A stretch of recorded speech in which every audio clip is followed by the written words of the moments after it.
Welcome back to Destination Pro Wrestling. In this video, we have some major news in regards to AEW Full Gear, also some pretty big WWE news, and on top of that, we know Andrade is in line for a push on AEW Dynamite. So we're going to talk about all of this today right here on DPW. Shout out to all of you guys. You're the best audience in the world. Let's get right into the news. All right, so you may have heard the news from various channels, various outlets. WWE has released their Senior Vice President of Creative Services, Stan Stansky. Now, this is a guy who's been with the company for over 15 years, and you might be wondering why this is relevant.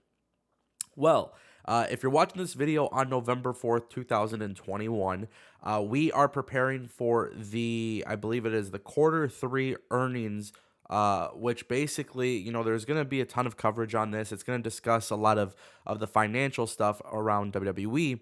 And typically around this time, WWE likes to look like they're making more and more money every single time, right? Every quarter, they're trying to, they're making budget cuts, right? Budget cuts, talent get released, whatever they can do to appear better.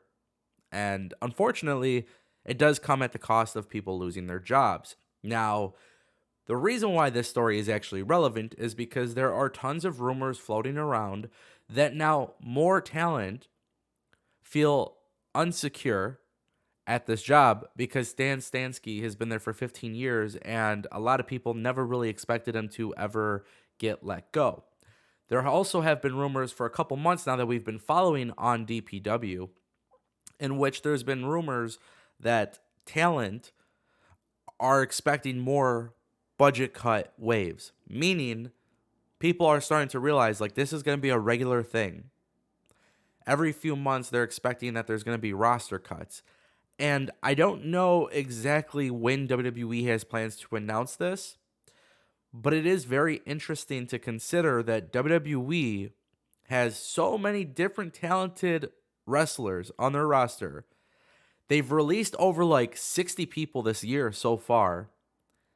And on top of that, despite the fact that they've released so many wrestlers, there are still so many wrestlers right now in the Performance Center who have yet to see any television time. And that right there is very concerning because when that happens, historically, that means people are getting released again. So this is something to keep your eye out on. I know a lot of people are talking about it, but it's important to know why this is actually important. It's not just about, people in the headquarters getting fired. This is about WWE doing typically the same thing that they always do when it comes to budget cuts. All right, guys, and the next story of the day, we're going to talk a little bit about Andrade. If you guys watched the November 3rd episode of Dynamite, you saw that Andrade did get the win over Cody Rhodes.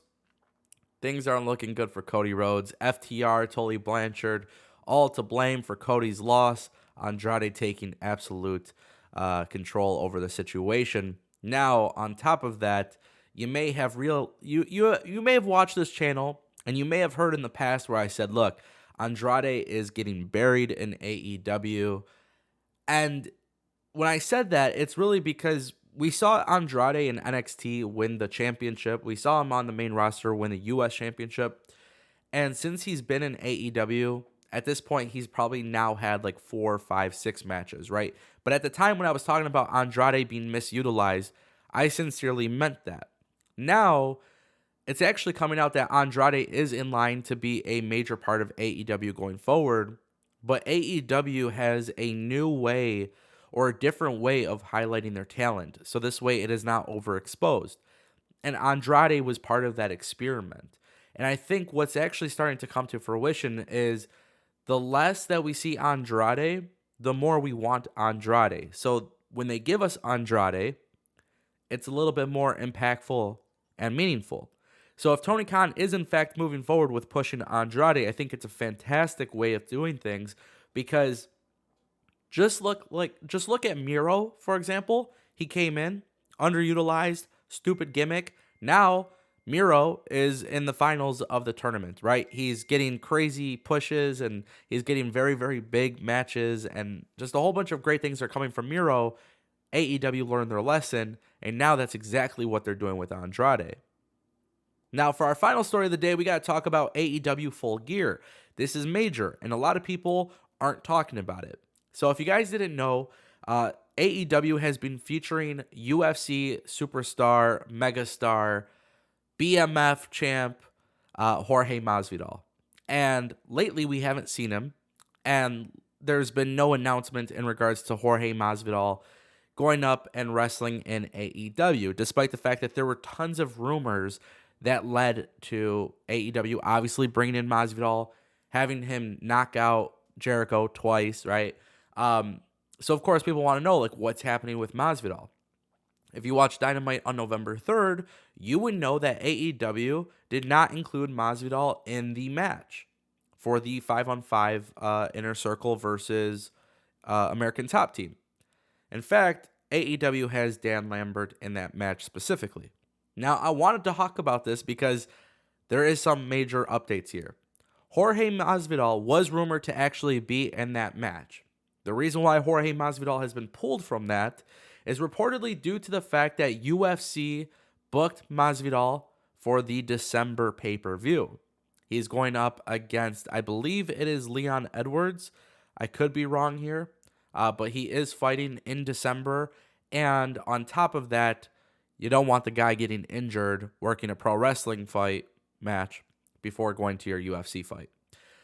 Also, one thing I really want to make clear too is this doesn't mean we won't see Masvidal at Full Gear. This just means we won't see Masvidal wrestle at Full Gear. Now, there's something really important to understand because I think I have a pretty reasonable prediction here. I think the story between American Top Team and Inner Circle is not done. And I think AEW's plan is to originally revert back to Masvidal versus Jericho. So, what I am predicting is Masvidal will actually show up at Full Gear, interfere in the match, hit Chris Jericho with a running knee. Dan Lambert, the guy who's been running his mouth for months now, is going to pick up the pin on Chris Jericho. Masvidal is going to go on to the UFC in December. And then I think AEW brings him back maybe for Revolution or whatever it may be, because the marquee match that AEW wants to bring to the table is Masvidal versus Chris Jericho. So really interesting stuff. I love this type of stuff. I think it works out really good for AEW. It's going to help AEW in the end. So I want to know what you guys think. I know some of you guys aren't too keen on the UFC wrestlers, fighters, coming together and stuff like that, but it is something I actually like because I enjoy both worlds. I like boxing, I like MMA, I like wrestling, I like all of that. So I'm glad it could come together. And the fans hate Dan Lambert, which is working it's working so well for AEW. It's just perfect in my mind. So let me know what you guys think in the comment section down below. As always, thank you so much for watching, and I'll see you next time right here on Destination PW.